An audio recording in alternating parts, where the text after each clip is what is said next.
সালাম দিচ্ছি, আসসালামু আলাইকুম ওয়া রাহমাতুল্লাহি ওয়া বারাকাতুহু। একেবারে সংক্ষিপ্ত সময়, কয়েক মিনিট, একটু সময়, এইটুক সময় তো একটু মনোযোগের সাথে কথা শোনা যাবে। কথা বলেন, শুনতে পারবেন তো? আল্লাহ রব্বুল আলামিন এই বিশাল প্যান্ডেলের মধ্যে কোরআনে কারিমের কথা শোনার জন্য আসার তৌফিক এনায়েত করেছেন। সেই রব্বুল আলামিনের দরবারে প্রাণ খুলে অত্যন্ত উচ্চ কণ্ঠে আওয়াজ দিয়ে চিৎকার করে বলি, লিল্লাহে তাকবীর। আরেকটু জোর দিয়ে তাকবীর ধ্বনি দেই, লিল্লাহে তাকবীর। রব্বুল আলামিন আজকের এই আলোচনা সবাই আমি আসতে পেরেছি, এর জন্য আল্লাহর কাছে অসংখ্য অসংখ্য শুকরিয়া। কারণ আমি চোখের সামনে দেখতে পাচ্ছি সবাই হচ্ছে যুব সমাজের লোক, এবং প্রত্যেকটা ছেলে দেখতে পাচ্ছি তরুণ তরতাজা যুবক। এই যুবকরা যদি এই মাঠে থাকে, যুবকরা যদি কোরআনের সাথে আসে, তাহলে অচিরেই আমরা এই দেশটাকে একটা সুন্দর পরিবেশ পাবো। কথা বলেন ঠিক কিনা? তো আসলে আমি দুইটা বিষয়ে প্রধান বক্তা পিছনে রেখে কথা বলার কোনো সুযোগই আসলে নেই, কিন্তু আল্লাহর হস্তে আমি কয়েকটা মিনিট কথা বলবো এই জন্যেই যে একটু পরিচিতি আর একটু দোয়ার জন্য। আর কোরআনে কারিমে যে কথাটা বলেছেন যে আমাদেরকে এই পৃথিবীর থেকে সবাইকে চলে যেতে হবে, কেউ কি থাকতে পারবো? আমরা এই খান থেকে বাড়ি পর্যন্ত পৌঁছতে পারবো এই গ্যারান্টি কেউ দিতে পারবো? কেউ দিতে পারবো না। কারণ হচ্ছে মৃত্যু আমাদের জন্য অবধারিত, যে কোনো সময় মৃত্যু ধরবে। কোরআনে কারিমের 4 নম্বর সূরা, সূরা নেসার 78 নম্বর আয়াতে রব্বুল আলামিন জানিয়ে দিয়েছেন, আইনামা তাকুনু ইউদরিকুমুল মাউত ওয়ালাউ কুনতুম ফি বুরুজিম মুশাইয়্যিদা। জোরে সরে বলি আল্লাহু আকবার। রব্বুল আলামিন জানিয়ে দিয়েছেন, তুমি যেখানেই থাকো না কেন, আইনামা তাকুনু ইউদরিকুমুল মাউত ওয়ালাউ কুনতুম ফি বুরুজিম মুশাইয়্যিদা। তুমি যেখানেই থাকো না কেন মৃত্যু তোমাকে ধরবেই। যদি তুমি সুদীর্ণ প্রাচীরের ভিতরে, দুর্গের ভিতরে লুকিয়ে থাকো, সেখানেও মৃত্যু তোমাকে ধরবে। কথা বলেন ঠিক কিনা? অতএব মৃত্যু ছাড়া কোনো ব্যক্তি বা কোনো প্রাণী সারা জীবন বেঁচে থাকতে পারবে এরকম কোনো গ্যারান্টি আছে? কোনো গ্যারান্টি নেই। তাহলে যদি গ্যারান্টি না থাকে, তাহলে যে কোনো সময় যদি মৃত্যু আমাদেরকে ধরে, তাহলে মৃত্যুর আগে আখিরাতে যাওয়ার জন্য প্রস্তুতি নেওয়ার দরকার আছে না নাই? আর একটু আওয়াজ দিয়ে বলেন, আছে না নাই? হে যুবক ভাইরা, উঠা এবং বসা, লড়াচড়া প্লিজ একটু করবেন না। কারণ হচ্ছে কোরআনের কথা শোনার জন্য, বলার জন্য এই পরিবেশটাকে যাতে নষ্ট না হয়, এবং সকল কাজকে বাদ দিয়ে কোরআনের দিকে আমাদের নজর দিতে হবে, শুনতে হবে, এবং ওই কথাগুলোকে গুরুত্ব বেশি দিতে হবে। কথা বলেন ঠিক কিনা? তাহলে মৃত্যু আমাদের অনিবার্য। রব্বুল আলামিন জানিয়েছেন 63 নম্বর সূরা মুনাফিকুনের 9 নম্বর আয়াতে, কুল ইন্নাল মাউতাল্লাযী তাফিররুনা মিনহু ফাইন্নাহু মুলাকীকুম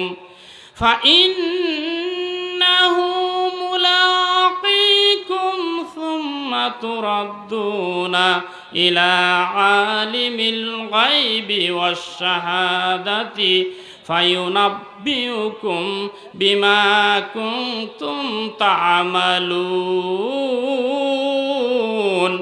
জোরে সরে বলি আল্লাহু আকবার। রব্বুল আলামিন জানিয়ে দিলেন, হে রাসূল আপনি বলে দিন, কুল ইন্নাল মাউতাল্লাযী তাফিররুনা মিনহু, যেই মৃত্যু থেকে তোমরা পলায়ন পর, যেই মৃত্যু হতে চাও না, যেই মৃত্যুর কয়েক মিনিট সময় পাইলে, কয়েক ঘন্টা সময় পেলেও তুমি সিঙ্গাপুর চলে যাও, অথবা আমেরিকায় চলে যাও, মাদ্রাজে চলে যাও তোমার জীবনটাকে বাঁচানোর জন্য, সেই মৃত্যু তোমাকে ধরবেই। ফাইন্নাহু মুলাকীকুম, সেই মৃত্যু তোমার সাথে সাক্ষাৎ করবেই। ফাইন্নাহু মুলাকিকুম সুম্মা তুরাদ্দুনা ইলা আলিমিল গায়বি ওয়াশ শাহাদাতি, অতঃপর তুমি ফিরে যাবে দৃশ্য এবং অদৃশ্যর যিনি জানেন সেই রব্বুল আলামিনের দরবারে তুমি ফিরে যাবে। সুম্মা তুরাদ্দুনা ইলা আলিমিল গায়বি ওয়াশ শাহাদাতি ফায়ুনাব্বিউকুম বিমা কুনতুম তা'মালুন, এবং তুমি যা যা করেছো সব কিছুই তোমাকে জানিয়ে দেওয়া হবে। কথা বলেন ঠিক কিনা? তাহলে মৃত্যু যে কোনো সময় আপনাকে আমাকে ধরবে। এই মৃত্যুর আগে আমাদের প্রস্তুতি নেওয়ার দরকার আছে না নাই? এখন যদি বলি যে আজকে ফজরের নামাজ কয়জন পড়ছেন, তাহলে কিন্তু খবর আছে। কথা বলেন ঠিক না?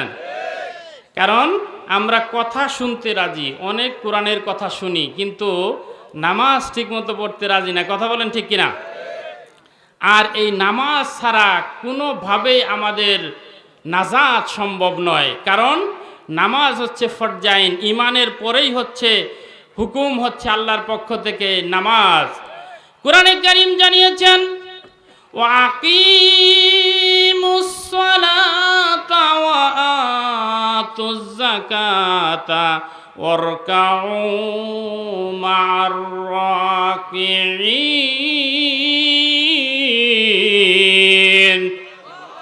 আওয়াজ নেই, একটু জোরে সুরে আওয়াজ দিয়ে বলেন না আল্লাহু আকবার।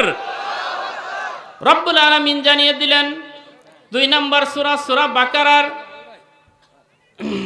43 নম্বর আয়াতে রব্বুল আলামিন জানিয়ে দিলেন ওয়াকিমুস সালাতা ওয়া আতুজ যাকাতা ওয়ারকাউ মা'আর রাকিন, তোমরা নামাজ সালাত প্রতিষ্ঠা করো, নামাজ প্রতিষ্ঠা করো এবং যাকাত প্রদান করো। ওয়ারকাউ মা'আর রাকিন, এবং যারা রুকু করে তাদের সাথে রুকু করো।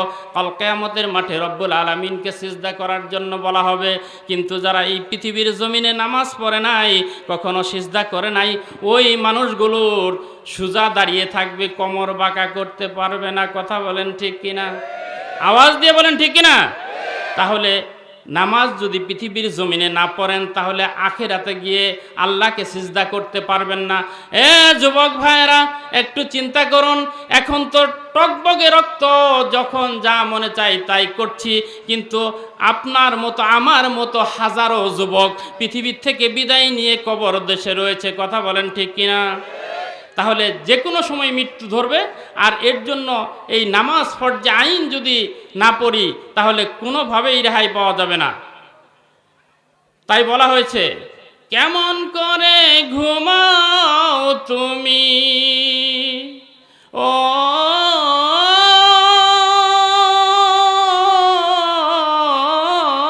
মানুষ, কেমন করে ঘুমাও তুমি ফজর করে কাজা,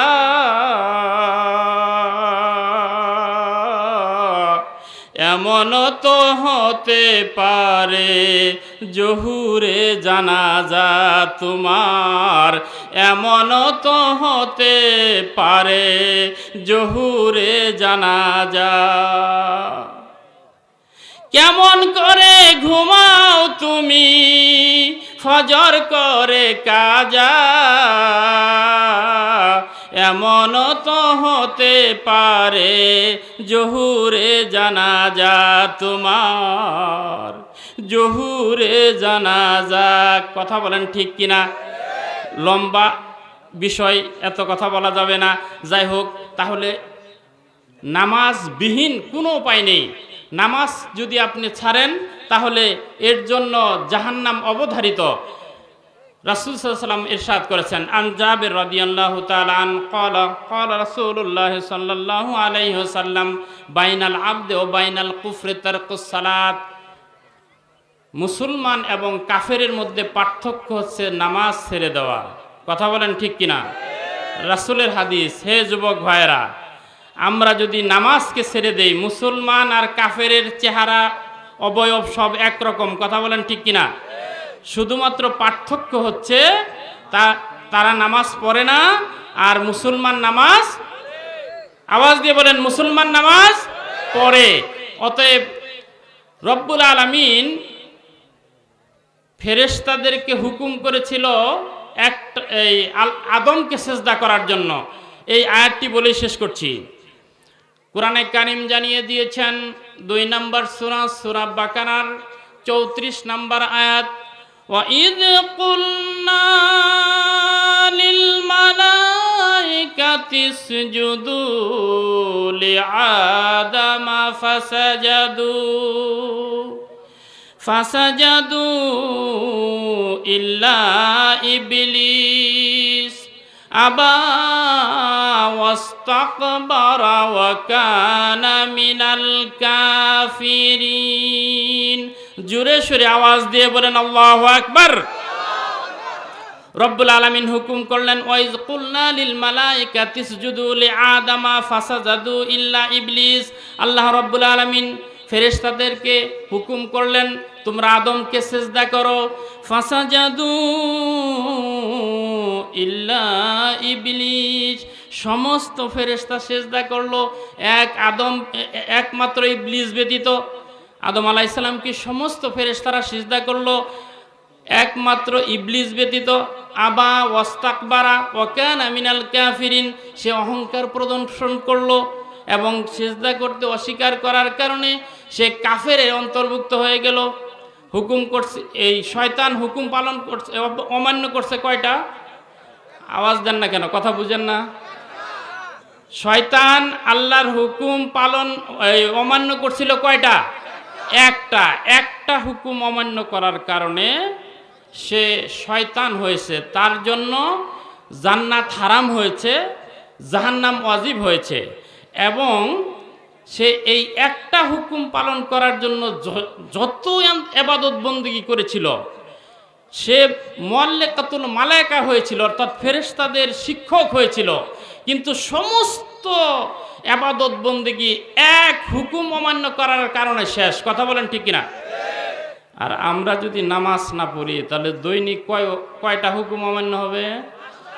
আর একটু জোরে আওয়াজ দিয়ে বলেন, কয়টা হুকুম অমান্য হবে?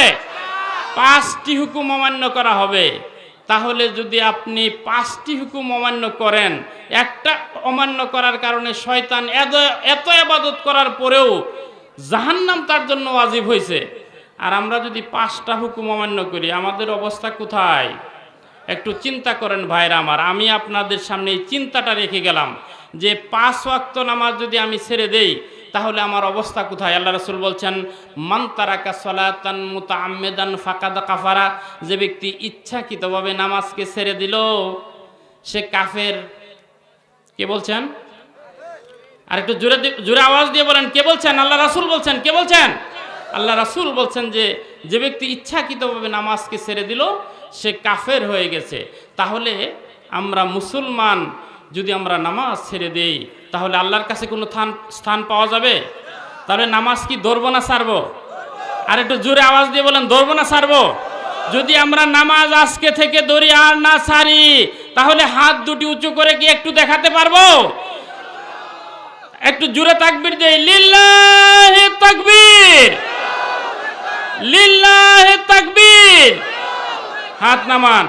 ইয়া রাব্বাল আলামিন, আজকে এই আদ্রার জমিনে রব্বুল আলামিন যে বান্দাগুলি, যে যুব সমাজের লোকগুলি এবং বৃদ্ধ বয়স থেকে শুরু করে সকল ব্যক্তিরা যারা তোমার নামাজকে 5 ওয়াক্ত পড়ার জন্য হাত তুলেছে, রব্বুল আলামিন তাদের হাতের মর্যাদা রক্ষা করো, সকলে বলে আমিন। এবং কাল কিয়ামতের মাঠে এই হাতগুলোকে জান্নাতের জন্য কবুল করুন, সকলে বলে আমিন। ওয়া আখিরু দাওয়ানা আনিল হামদুলিল্লাহি রাব্বিল আলামিন। আসসালামু আলাইকুম ওয়া রাহমাতুল্লাহি ওয়া বারাকাতুহু।